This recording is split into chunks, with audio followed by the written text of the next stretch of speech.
Le député européen José Bové est en direct avec nous. Bonsoir et merci d'avoir accepté notre invitation.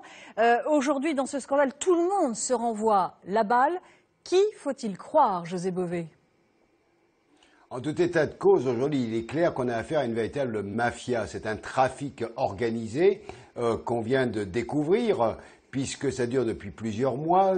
De nombreux pays sont concernés. Et donc, aujourd'hui, il faut que la transparence soit faite. Moi, je ne peux pas imaginer que les intermédiaires ne savaient pas ce qu'ils faisaient.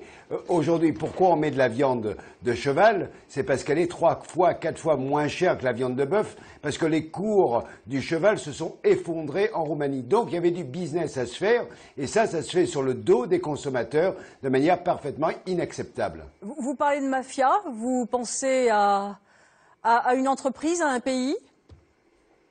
Écoutez, là, pour l'instant, c'est trop rapide pour le dire. Les enquêtes vont le montrer. Mais le fait qu'on ait autant d'intermédiaires, là, on parle d'un Chypriote, un Néerlandais, qui d'autres encore, peut-être qu'il y en aura d'autres. Mais il est évident aujourd'hui qu'on voit que plus les circuits sont longs entre le producteur et le consommateur, plus il y a des chances que des systèmes mafieux rentrent dans la chaîne.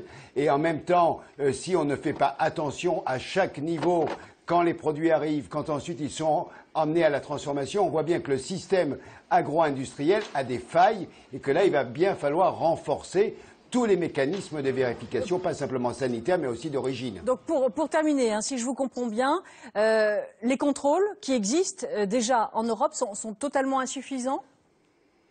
C'est clair que les contrôles sont défaillants, on le voit là. Maintenant, il va falloir renforcer après l'enquête, qu'on fasse une nouvelle législation européenne, mais que les consommateurs sachent clairement ce qu'ils ont quand ils vont faire leurs courses. Aujourd'hui, c'est pour les consommateurs une question absolument fondamentale, mais je dirais aussi pour les producteurs de viande, parce que souvent, c'est eux qui, au final, se retrouvent pénalisés. Donc aujourd'hui, il faut organiser la transparence, punir ceux qui ont fait ce trafic et ensuite légiférer pour que ce genre de situation ne puisse pas se reproduire au niveau européen.